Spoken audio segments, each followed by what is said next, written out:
person that's on this season Yeah. that was the most he had the most dynamic personality. He was the person that hit the hardest. Memes were flying around the world about this guy.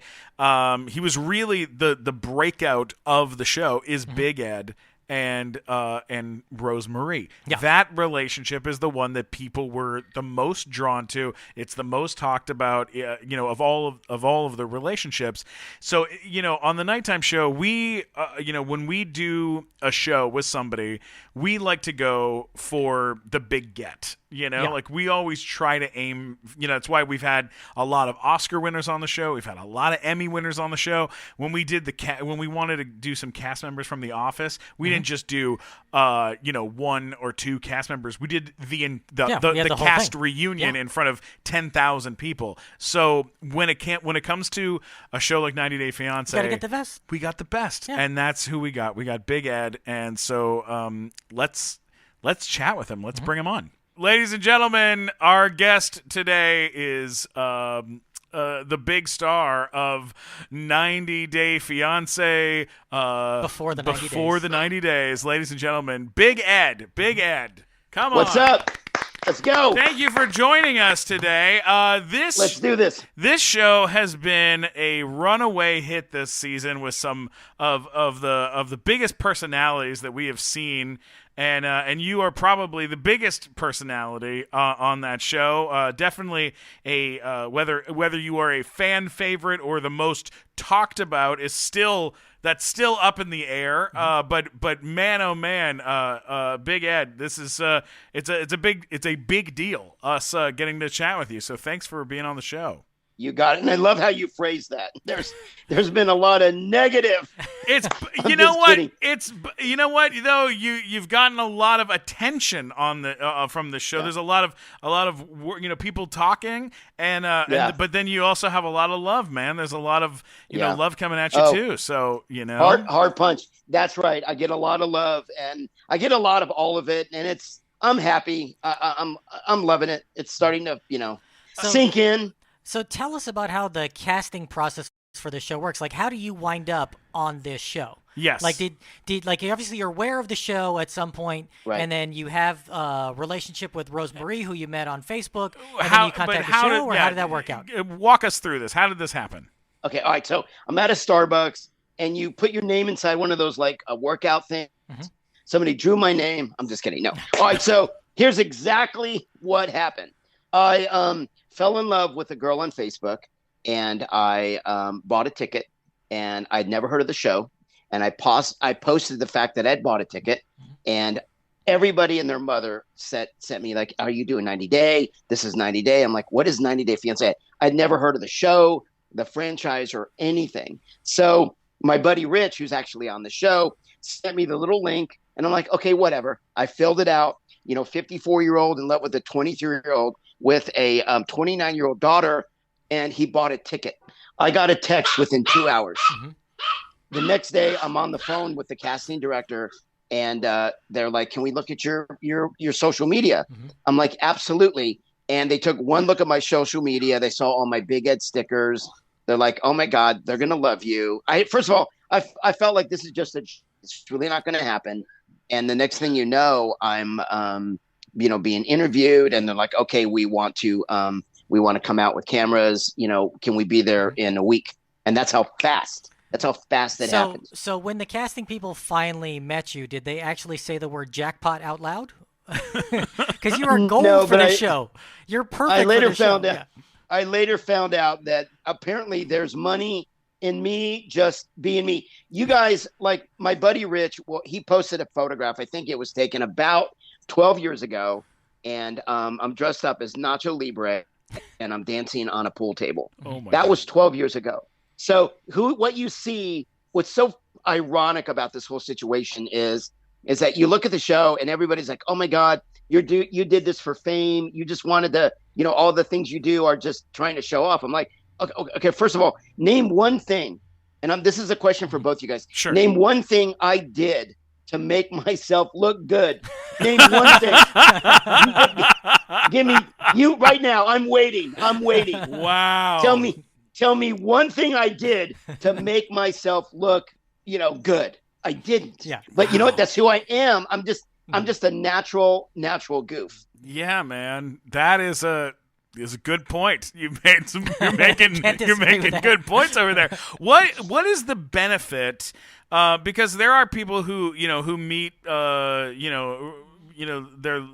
love of their life, or they meet someone overseas and then bring them here to the U.S. Like this happens a lot.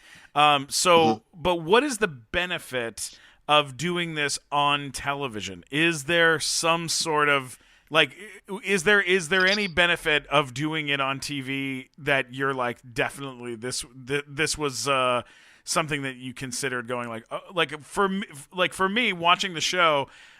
There's one scene on the show where one of the guys is driving his car out in the middle of the Ukraine, and his car breaks down. Yeah. And I was like, yeah, thank God he had a camera crew with him, because I don't know if he would have been able, I don't know if I would have been able to fix my tire and stuff. Is there benefit in having a camera crew with you the whole time? Oh yeah, it saved my life. So I do high-end design during the day. That's what I'm an interior designer, architect. And when I told my client, I was all excited. I'm like, yeah, I'm being interviewed for this show. And he's like, you know what? He actually himself went to the Philippines, met someone, fell in love, but decided not to go through with it. His first words out of his mouth when I told him what I was doing, he's like, you know what? They're going to skewer you. I'm like, what do you mean skewer? What does that mean?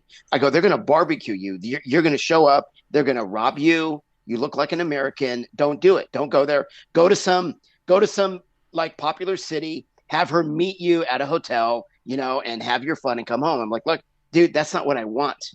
That's not, I can do that in San Diego. Okay. And so the fact that I went with a camera crew saved my life. We had security. We went to places where, I don't know, I probably would not have come back alive. And that's the honest to God truth.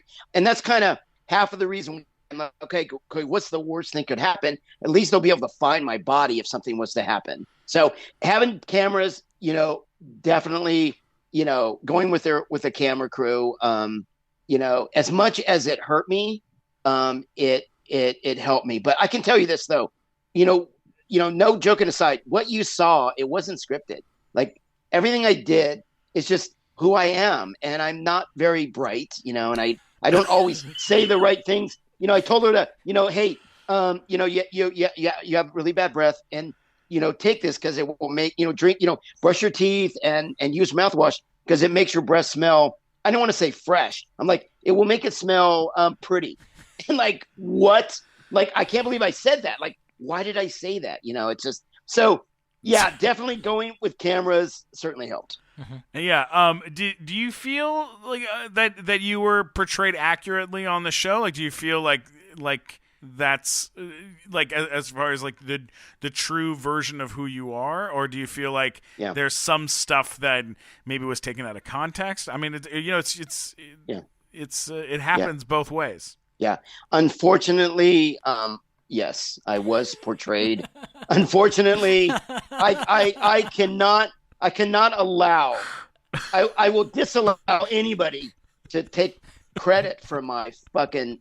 Can I cuss? Yeah. I cannot allow somebody. I cannot allow somebody to take responsibility for my not thinking actions. For example, I asked her to take an STD test. Why? Because I hadn't been in a relationship in a while, and actually, when I got back from the Philippines, I took a test just to make sure. My daughter's like, "Dad, I love you, but you're kind of an idiot." I'm like, well, "What do you mean?" She's like, "Well, if you would have taken the test before you went down there, and then asked Rose to take the test, but because I'm not thinking, that's not where my mind is." So a lot of the things I really did kind of out of time or out of context. My heart was in the right place, but I didn't do it correctly. I didn't do that right. And that's just one of many. Not to be making excuses and stuff for things and for people, way people say things, but look, people think a lot of times, that people that watch TV confuse actors and reality like a reality star as both being the exact same thing. And one is like actors are polished and edited and do 30 takes of something, and people that are on that are doing a reality show are not. It's like they're saying that sometimes it's their first time ever being on, national television, and they're saying what comes to their head, or their intention may be different than what's being put out. And I kind of felt watching the show, like a couple times I would see you say something and I'd go, oh man, oh god, like this, I know what you're trying to say, but then I'm like, oh god, like it's like it comes out the wrong way and it's getting taken the wrong way, and it's like you've got communication barriers in there. It's difficult. It is a difficult thing for people to remember, I think. It was. And what's so funny, and what I enjoyed most about just doing this whole, like just going there with cameras, is they told me one time, look, don't look at the camera, okay? And don't act. Just be yourself. They told me that one time. And it was easy for me. And I appreciate you. That's a great observation. At first I thought you were going to give me a compliment, but you never got there. It really, it really, really was. The hard part for me was my feelings were there, but I don't think, I hope I got across to people that, look, I met her before I heard about the show. And in the back of my mind, when I first started to chat with her, I never thought that this would ever happen. I thought this would fake because she's in the Philippines. In the United States, there's no way that we would ever meet. But as I just, started to get to know her, I'm like, oh my God, I never thought of her as like this young girl. She just became this single mother that I wanted to help. Like I could do more for her, Stephen, than I could any woman in a bar in San Diego that I met that I could. And I'm not well to do, I'm not rich. I mean, I'm starting to do really good in sales and so forth. But I knew, worst case scenario, even if I could give her son a better education, it would have been worth it. You know what I mean? It would have been worth it.